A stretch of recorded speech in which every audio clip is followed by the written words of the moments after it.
Hi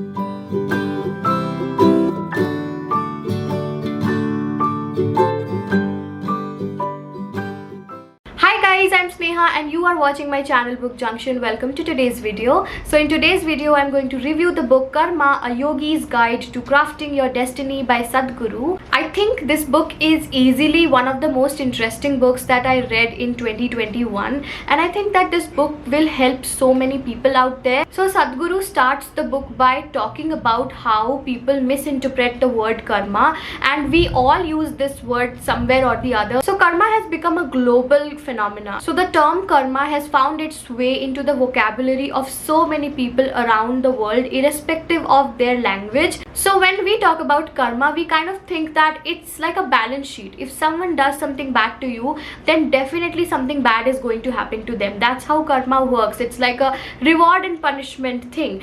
But in reality, that's not true. And I loved the way Sadhguru presented to the people what karma is through different ways and examples. So in the book, he draws pointers from the life of this fictitious character, Shankaran Pillai, and from his life he draws different examples and life situations, and then he talks about it in detail and tell us how karma is not what we think. I think reading this book is so important because it will sensitize you. I see that a lot of times in our society, when something really bad happens to a very good person, people tend to say that maybe they did something bad to someone and that's why it is happening to them, and I think that is so insensitive. I am sure that you must have heard this, and maybe you also said this to someone, that I'm sure they did something really bad to someone, that's why this bad thing is happening to them. But that's not how things work. So if karma is not a balance sheet, then what is it? So on page 9 we will get the answer. He writes, what is karma? Literally, the word means action.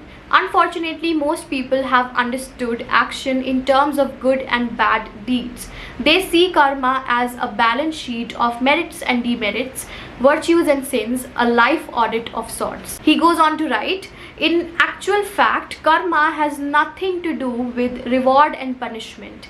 It has nothing to do with some despotic life auditor up in the sky working with primitive devices of carrot and stick. In the next page, he writes, karma simply means we have created the blueprint for our lives. It means we are the makers of our own fate. When we say this is my karma, we are actually saying I am responsible for my life. And I find this interpretation so powerful and so empowering because it gives the control into your hands. That's why the name of this book is A Yogi's Guide to Crafting Your Own Destiny, because you craft your own destiny and your fate is in your hand. No one has written anything for you in advance, and I think it's very important because it comes from him and so many people look up to him. So I think this will help so many people out there, irrespective of their age, to understand these things and get rid of all the superstitions that they have been listening to all this while. I love this part where he writes, so karma is not some external system of crime and punishment.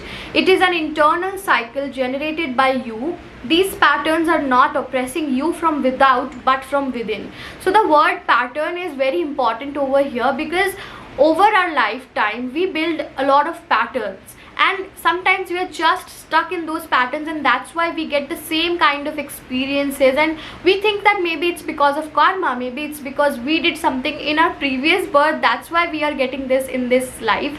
But that's not true. It's just the patterns that we build for ourselves, and sometimes we are just running in loops, having the same experiences.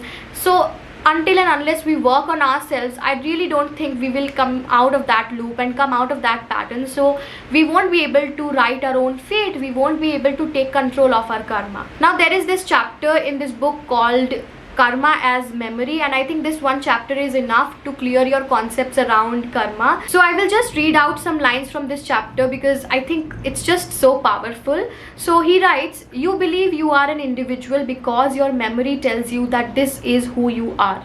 Perhaps it would be more accurate and more useful, therefore, to describe karma as memory. Everything you consider to be yourself is a result of memory. What you call me is a product, in every sense of the term, of your past. Everything that has ever come into contact with you through these five sense organs, whatever you saw, heard, smelled, tasted and touched, is there in your memory, influencing your personality. Whether you are conscious of it or not, every cell in your body remembers and acts out of that memory every moment of your life. Life is telling you about your karma at every instant. The problem is that you listen only to your thoughts or to your neighbors. So I think this part is so empowering because it tells you that it's your patterns, it's your thought process, it's your behavior that's your karma and nothing else. It's not out of your control, it's completely an internal thing. So I think the word pattern is very important over here because a lot of times we see some people get into problematic relationships one after the other. Why does this happen? It becomes their pattern. So for example, if you have grown in a very abusive environment, in an environment where chaos was a normal thing, then it becomes your comfort zone, it becomes your pattern. Maybe not for everyone, but for some people it can happen. And maybe you get in a relationship where there's a lot of chaos and there's always some conflict or the other, and maybe it gets abusive as well, and you just keep getting in such relationships over and over again, and you think that why is this happening to me? And maybe you will think that it's karma, it happened because you did this bad thing, and maybe it's because of your previous birth's karma, but that's not how things happen. Your karma is in your control. So since chaos has become your comfort zone, you cannot come out of it, and anything out of that comfort zone is care, love, affection, and whenever you get that, you're not comfortable with it, and on a very subconscious level you are just avoiding love and care, and you are self-sabotaging those relationships, and you are just breaking out of such great relationships, and you are going back towards people who bring chaos and conflict into your life because that's your comfort zone. That is something that you attract in your life over and over again because these are your patterns. This becomes your karma. This is why I loved this book, because it puts you in the driving seat and it gives you the power, it gives you the authority, and it empowers you that today if you decide that no, I am going to work on my thought patterns, I am going to work on my behavior, then you can do it. And that's how you build your karma. It's not something that happens automatically, it happens where you focus. So I loved this concept, and I think it really helped me so much, and it will help so many people out there. So maybe you are also waiting that that person did this thing to me and it's a bad thing that they did, and you're waiting that maybe someday something bad will happen to them, and you are sitting there just imagining when that will happen and you will get your revenge.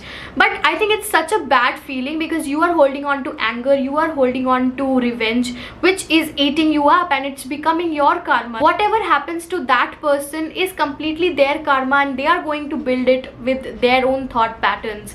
But what you are doing with yourself right now is your karma. And isn't it so great? Because it's totally up to you. It's something that you have total control on. So that's how this book is written. It's written in 3 parts. The first part talks about karma and the misinterpretation around it. The second part talks about karma yoga. So karma yoga and the physical body, mental body and energy body. And the last part is a Q&A section where questions are asked to Sadhguru and he gives the answers.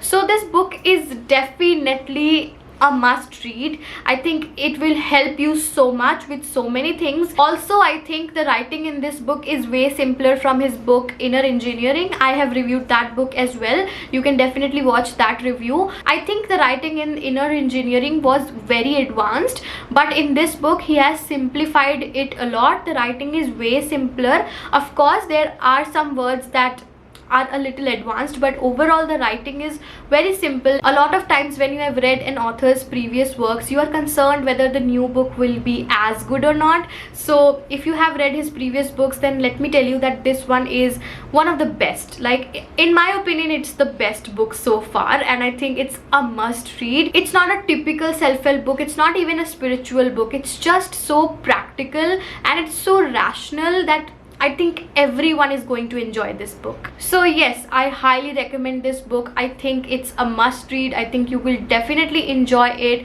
and I read some passages out of this book for you, so you must have understood yourself that it's definitely a great book. Alright guys, so that was all for today's video. I really hope that you all enjoyed this review and found it valuable. If you did, then definitely like, share and subscribe to my channel. Hit the bell icon so you are notified with all the further updates. And I'll see you in my next video. Until then, bye bye.